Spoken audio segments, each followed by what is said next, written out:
ఫైనల్గా యుద్ధం ఆగిపోయిందా? చివరికి అందరూ అనుకున్నట్టే ట్రంప్ లొంగిపోయాడా? ఇప్పుడు ఈ యుద్ధంలో ఎవరు గెలిచినట్టు? యుద్ధం నిజంగా ఆగిందా లేదా ఇదంతా ట్రంప్ మార్కెట్ని మ్యానిపులేట్ చేయడానికి చేస్తున్న ప్లానా?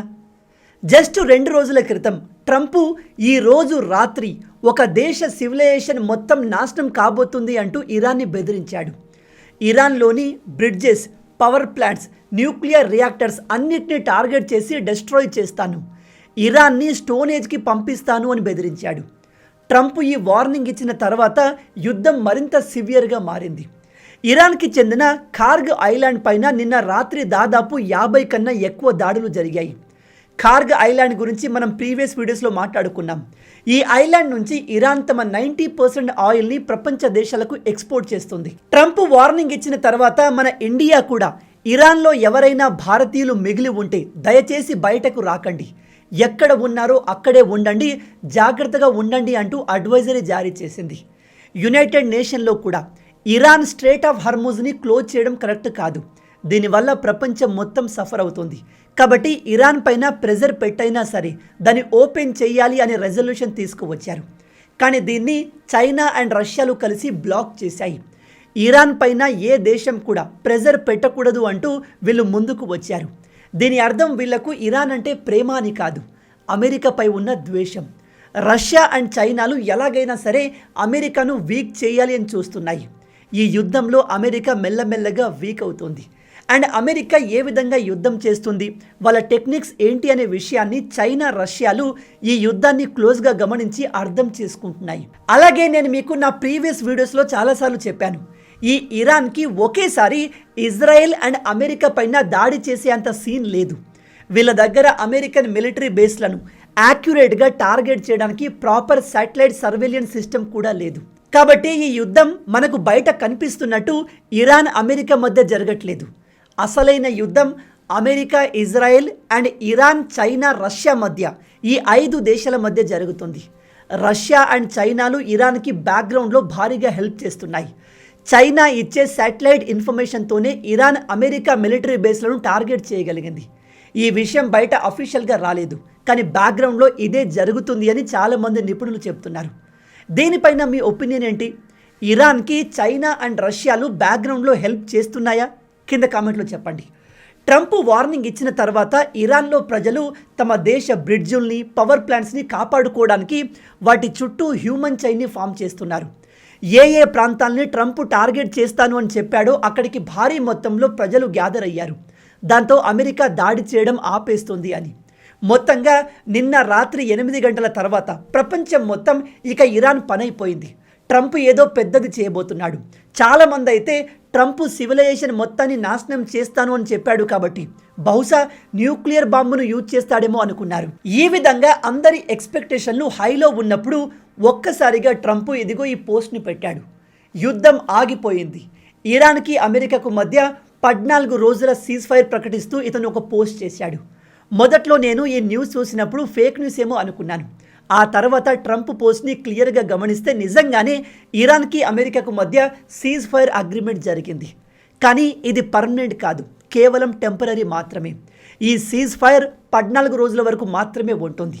ఆ తర్వాత మళ్ళీ యుద్ధం స్టార్ట్ అవ్వచ్చు. అయితే ఈ 14 రోజులు ఏం జరుగుతుంది అంటే ఇరాన్, అమెరికా మధ్య చర్చలు జరుగుతాయి. చాలా విషయాల్లో 2 దేశాలు ఇంకా అండర్స్టాండింగ్కి రాలేదు. ప్రజెంట్ జస్ట్ 14 రోజుల వరకు ఈ యుద్ధాన్ని ఆపారు అంతే. మరి ఈసారైనా ట్రంప్ ఈ యుద్ధాన్ని 14 రోజుల వరకు ఆపుతాడా లేదా మధ్యలో మళ్ళీ స్టార్ట్ చేస్తాడా అనేది మనకు తెలియదు.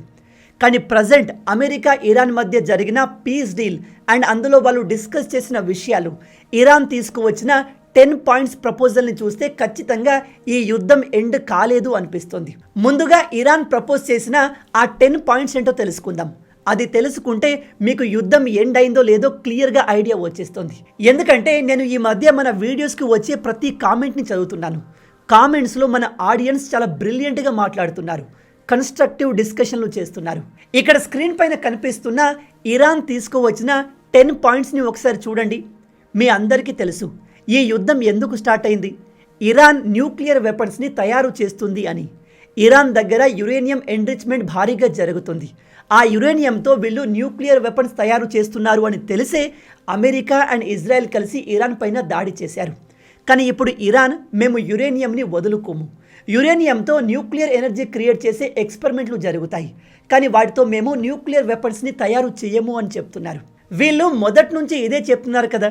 వీళ్ళు తమ దగ్గర 400 కేజీల యురేనియం పెట్టుకొని మేము కేవలం సివిలియన్ పర్పస్ కోసమే దీన్ని వాడుతాము, వెపన్స్ తయారు చేయము అంటే అమెరికా నమ్ముతుందా? అసలు ఇజ్రాయెల్ నమ్ముతుందా? 100% నో. ఈ మొదటి పాయింట్లో వీళ్ళు యుద్ధం కంప్లీట్గా ఆపేయాలి. Iraq, Lebanon, Yemen and Iran ఏ దేశం పైన కూడా అమెరికా అండ్ ఇజ్రాయెల్ దాడి చేయకూడదు అని చెప్తుంది. అంటే ఇరాన్ ఇక్కడ తమ ప్రాక్సీస్ని కూడా కాపాడే ప్రయత్నం చేస్తుంది. ఇది అస్సలు సాధ్యం కాదు. అలాగే ఇరాన్ కంప్లీట్గా యుద్ధం ఆగిపోవాలి, ఎటువంటి కండిషన్స్ లిమిట్స్ ఉండకూడదు, మా పైన అమెరికా మళ్ళీ దాడి చేయకూడదు అని చెప్తుంది. దీనికి బదులు ఇరాన్ స్ట్రేట్ ఆఫ్ హార్ముజ్ని ఓపెన్ చేయడానికి ఒప్పుకుంది. ట్రంప్ మొదట్లో స్ట్రేట్ ఆఫ్ హార్ముజ్తో నాకు సంబంధం లేదు, మా దగ్గర కావలసినంత ఆయిల్ ఉంది అని చెప్పాడు. కానీ ఇప్పుడు ఆ స్ట్రేట్ ఆఫ్ హార్ముజ్ని ఓపెన్ చేయడానికి ఇరాన్ పైన అతిపెద్ద దాడి చేయడానికి రెడీ అయ్యాడు. ఎందుకు అంటే ఈ స్ట్రేట్ ఆఫ్ హార్ముజ్ డైరెక్ట్గా అమెరికాకు ఎటువంటి బెనిఫిట్ ఇవ్వకపోవచ్చు, కానీ ఇండైరెక్ట్గా అమెరికా ఇది క్లోజ్ అయితే భారీగా సఫర్ అవుతుంది. ఇక్కడ 6వ పాయింట్ని చూడండి. ఇరాన్ ఈ యుద్ధంలో అమెరికా చేత భారీగా నష్టపోయింది కాబట్టి నష్టపరిహారం కావాలి అని అడుగుతుంది. ఇప్పుడు మీరు చెప్పండి, అమెరికా నష్టపరిహారం ఇచ్చే దేశమా? నష్టపరిహారాన్ని అమెరికా ఇవ్వడానికి సిద్ధమైతే ఈ యుద్ధంలో అమెరికా ఓడిపోయినట్టు ఒప్పుకున్నట్టు. ట్రంప్ ఓటమిని అంగీకరిస్తాడా? ఒకసారి మీరే ఆలోచించండి. ట్రంప్ ఓటమిని అంగీకరిస్తే తన దేశ ప్రజలే ఇతన్ని హేట్ చేస్తారు, ఇతని అప్రూవల్ రేటింగ్ దారుణంగా పడిపోతుంది. అలాగే ఇరాన్ తమపై ఉన్న శాంక్షన్స్ అన్నిటినీ తొలగించాలి అని చెబుతోంది. బై ద వే, ఈ 10 పాయింట్స్ని ఇరాన్ నెగోషియేషన్లో ఉంచింది, కానీ వీటన్నిటికీ అమెరికా ఇంకా యాక్సెప్ట్ చేయలేదు. వీటిపైన రాబోయే 2 వారాల్లో డిస్కషన్లు జరుగుతాయి. వీటిలో దేనికి ఒప్పుకోవాలి, దేనికి ఒప్పుకోకూడదు అనేది అమెరికా డిసైడ్ చేస్తోంది. కొన్నిట్లో ఇరాన్ కూడా కాంప్రమైజ్ కావాల్సి ఉంటుంది. కానీ ఇక్కడ ఇరాన్ అడుగుతున్న మేజర్ పాయింట్స్ని అమెరికా రిజెక్ట్ చేసే అవకాశం ఉంది. అలా అయితే యుద్ధం వెంటనే 2 వారాల తర్వాత మళ్ళీ స్టార్ట్ అవుతుంది. 2 వారాల వరకు అసలు ఈ సీజ్ ఫైర్ ఉంటుందో లేదో కూడా తెలియదు. ఇప్పుడు మీలో కొంతమంది అదేంటి బ్రో, ప్రపంచం మొత్తం ఈ యుద్ధం కారణంగా సఫర్ అవుతుంది, అలాంటిది ఈ సీజ్ ఫైర్ జరిగినప్పుడు మనం దీన్ని సెలబ్రేట్ చేయాలి, కానీ ఇలా నెగటివ్గా ఎందుకు మాట్లాడుతున్నారు అంటారు. నేను ఇలా ఎందుకు చెప్తున్నాను అంటే ఈ సీజ్ ఫైర్ ప్రకటించిన తర్వాత వెంటనే ట్రంప్ ఒక మాట చెప్పాడు. ఈ 2 వారాల్లో అమెరికా అండ్ ఇరాన్ మధ్య డిస్కషన్లు జరుగుతాయి, ఇద్దరి మధ్య ఒక అండర్స్టాండింగ్ తీసుకురావడానికి ప్రయత్నాలు జరుగుతాయి. ఇఫ్ ఇరాన్ న్యూక్లియర్ వెపన్స్ని తయారు చేయడం మానకపోయినా, స్ట్రేట్ ఆఫ్ హార్ముజ్ని కంప్లీట్గా ఓపెన్ చేయకపోయినా యుద్ధం వెంటనే మళ్ళీ స్టార్ట్ అయిపోతుంది అని చెప్పాడు. ఇక్కడ ఇంకో ఇంపార్టెంట్ విషయం ఏమిటంటే ఈ యుద్ధంలో ఇంకో మేజర్ ప్లేయర్ ఉన్నాడు, అదే ఇజ్రాయెల్. కానీ ఈ సీజ్ ఫైర్ డిస్కషన్లో ఇజ్రాయెల్ ఎక్కడా లేదు. ఇజ్రాయెల్ మొదటి నుంచి చాలా క్లియర్గా చెబుతోంది, యుద్ధం ఇప్పుడే ఆగదు, ఇది ఇంకో నెల వరకు జరుగుతుంది అని. అలా ఎందుకు అంటే మేము ఎలిమినేట్ చేయాల్సిన టార్గెట్స్ ఇంకా వేలలో ఉన్నాయి అని చెప్పారు. అలాంటప్పుడు ఈ సీజ్ ఫైర్ డీల్ జరుగుతున్నప్పుడు ఇందులో ఇజ్రాయెల్ లేకపోవడం కూడా చాలా అనుమానాలకు దారితీస్తుంది. కొంతమంది ఎక్స్పర్ట్స్ అయితే ఇది కేవలం ట్రంప్ ఆడుతున్న డ్రామా మాత్రమే, ట్రంప్ కావాలని మార్కెట్ని మ్యానిపులేట్ చేసేందుకు ఈ గేమ్ ఆడుతున్నాడు అని చెప్తున్నారు. మీరు ట్రంప్ స్టేట్మెంట్స్ని గమనించండి. ఎప్పుడైతే ఇతను యుద్ధాన్ని ఆపాలి అనుకుంటాడు అప్పుడు పెద్ద పెద్ద వార్నింగ్స్ ఇస్తాడు. దేశాన్ని నాశనం చేస్తా, సివిలైజేషన్ మొత్తాన్ని తుడిచిపెట్టేస్తా అంటూ వార్నింగ్లు ఇచ్చాడు. దీని మీనింగ్ ఏమిటంటే యుద్ధాన్ని ఆపడానికి నేను సిద్ధంగా ఉన్నాను, నాతో డిస్కస్ చేయమని. అనుకున్నట్టే ఇతను ఇరాన్తో డిస్కషన్ చేసి 2 వారాల వరకు సీజ్ ఫైర్ని ఇప్పుడు ప్రకటించాడు.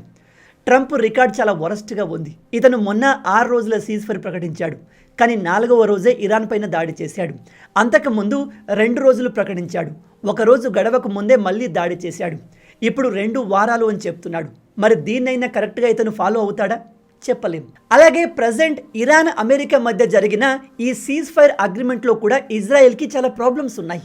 ఈ సీజ్ ఫైర్ అగ్రిమెంట్లో ఇరాన్ లెబనాన్ దేశం పైన కూడా దాడి చేయకూడదు అని చెప్తుంది, కానీ ఇజ్రాయెల్ దీన్ని అగ్రి చేయదు. ఎందుకు అంటే లెబనాన్లో ఇరాన్ ప్రాక్సీ అయిన హిజ్బుల్లా ఉగ్రవాదులు ఉంటారు.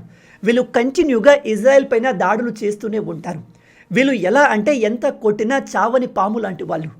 ఇజ్రాయిల్ ఈ లెబనాన్లో ఉన్న ఉగ్రవాదుల్ని, హిజ్బుల్లా ఉగ్రవాదుల్ని ఇళ్లలోకి వెళ్ళి మరీ ఎలిమినేట్ చేస్తుంది.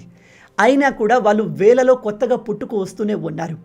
ఇజ్రాయిల్ అండ్ లెబనాన్ ఉగ్రవాదుల మధ్య యుద్ధం గత 5-10 సంవత్సరాల నుంచి జరుగుతుంది. ఇది ఇప్పట్లో ఆగదు. అందుకే ట్రంప్ సీజ్ ఫైర్ ప్రకటించిన తర్వాత ఇజ్రాయెల్ చాలా క్లియర్గా చెప్పింది, మేము ట్రంప్ తీసుకున్న నిర్ణయాన్ని గౌరవిస్తున్నాము, కానీ లెబనాన్ పైన దాడి చేయడం ఆగదు. ఈ సీజ్ ఫైర్ అగ్రిమెంట్ లెబనాన్కి వర్తించదు అని చెప్పారు. దీనిపై రియాక్ట్ అవుతూ ఇరాన్ ఒకవేళ ఇజ్రాయెల్ లెబనాన్ పైన దాడి చేస్తే మేము మళ్ళీ ఇజ్రాయెల్ పైన దాడి చేస్తాము అని చెప్పింది. చెప్పడం ఏంటి, ట్రంప్ సీజ్ ఫైర్ ప్రకటించిన 2 గంటల తర్వాత కూడా ఇరాన్ క్లస్టర్ బాంబ్స్తో ఇజ్రాయెల్ పైన దాడి చేసింది. అందుకే చాలామంది నిపుణులు చెప్పేది ఏమిటంటే ప్రజెంట్ సిచ్యువేషన్ చాలా సెన్సిటివ్గా ఉంది అండ్ ఈ సీజ్ ఫైర్ పర్మనెంట్గా వార్ని ఎండ్ చేయదు, ఇది కేవలం టెంపరరీ రిలీఫ్ మాత్రమే అని. నేను కూడా ఈ విషయాన్ని నమ్ముతున్నాను. ఎందుకు అంటే ఇక్కడ ఇరాన్ సాధ్యం కాని డిమాండ్స్ని పెడుతుంది. ఇందులో ఒకటి నష్టపరిహారం. అమెరికా ఎన్నటికీ నష్టపరిహారాన్ని ఇవ్వదు. 2, న్యూక్లియర్ వెపన్స్ విషయంలో అమెరికా అస్సలు కాంప్రమైజ్ కాదు. అసలు యుద్ధం మొదలైందే ఆ కారణంతో. అండ్ ఇప్పుడు లేటెస్ట్గా వస్తున్న న్యూస్ ఏమిటంటే ఇరాన్ స్ట్రేట్ ఆఫ్ హార్ముజ్ని మేము కంప్లీట్గా ఓపెన్ చేస్తాము అని అగ్రిమెంట్లో చెప్పింది. కానీ ఇప్పుడు కంప్లీట్గా ఓపెన్ చేస్తాము, కానీ ఫ్రీగా కాదు, అక్కడి నుంచి వెళ్ళే షిప్పులు మాకు టోల్ కట్టాలి అని చెబుతుంది. అంటే ఇకపై స్ట్రేట్ ఆఫ్ హార్ముజ్ నుంచి వెళ్ళే ప్రతి షిప్పు కోట్ల రూపాయలు ఇరాన్కి కట్టాలి. దీనికి అమెరికా అస్సలు ఒప్పుకోదు. అమెరికానే కాదు, ప్రపంచంలో ఏ దేశం ఒప్పుకోదు. ఎందుకంటే ఇంటర్నేషనల్ వాటర్లో ట్రావెల్ చేసే షిప్పులు ఎవరికి రూపాయి కట్టాల్సిన అవసరం లేదు. అది ప్రపంచ దేశాలకు ఫ్రీవే. కానీ ఇరాన్ ఇలా డబ్బులు వసూలు చేయడం చేస్తే ప్రపంచవ్యాప్తంగా చాలా దేశాలు తమ ప్రాంతాల్లో ఉన్న సముద్ర మార్గంలో కూడా టోల్స్ పెట్టడం మొదలు పెడతారు. అది ఇంకా పెద్ద కాన్ఫ్లిక్ట్కి దారితీస్తుంది. బై ద వే, నేను ఇక్కడ పాకిస్తాన్ గురించి మాట్లాడడం మర్చిపోయాను. ట్రంప్ ప్రకారం ఈ సీజ్ ఫైర్ జరగడానికి ప్రధానమైన కారణం Pakistan prime minister Shahbaz Sharif and field marshal Asim Munir. వీళ్ళు ఇరాన్తో మాట్లాడి ఈ పీస్ డీల్ని జరిపించారు. ఈ పీస్ డీల్లో మేజర్ రోల్ పాకిస్తాన్ ప్లే చేసింది కాబట్టి ఇది ఎక్కువ రోజులు నిలవదు అని చెప్తున్నాను. పైన ఈ పీస్ డీల్కి కారణం పాకిస్తాన్ అని చెప్తున్నారు, కానీ ఈ పాకిస్తాన్ వెనకాల చైనా క్రూషియల్ రోల్ ప్లే చేసింది. ఈ పీస్ డీల్ ఎక్కువ రోజులు ఎందుకు ఉండదు అంటే జస్ట్ ఒక 4 రోజుల కింద పాకిస్తాన్ చెయ్యాలి అనుకుంటున్న ఈ మీడియేషన్ని మేము రిజెక్ట్ చేస్తున్నాము అని ఇరాన్ చాలా ఓపెన్గా చెప్పింది. కానీ ఈరోజు యాక్సెప్ట్ చేసింది. ఆ తర్వాత పాకిస్తాన్ ఇజ్రాయెల్ని అసలు కంట్రీగా కన్సిడర్ చేయదు. పాకిస్తాన్ ఇజ్రాయెల్ 2 బద్ధ శత్రువులు. అలాంటప్పుడు ఇజ్రాయెల్ కూడా మేము పాకిస్తాన్ మీడియేషన్ని అగ్రీ చెయ్యము అని ఓపెన్గా చెప్పేసింది. పాకిస్తాన్ అమెరికా పెంపుడు జంతువు. ట్రంప్ చెప్పు చేతలో నడుస్తోంది. బహుశా అందుకే ట్రంప్ ఈ పాకిస్తాన్ని మీడియేషన్ కోసం యూజ్ చేసుకున్నాడు కావచ్చు. ఇదంతా ట్రంప్ ఆడే గేమ్ కూడా కావచ్చు.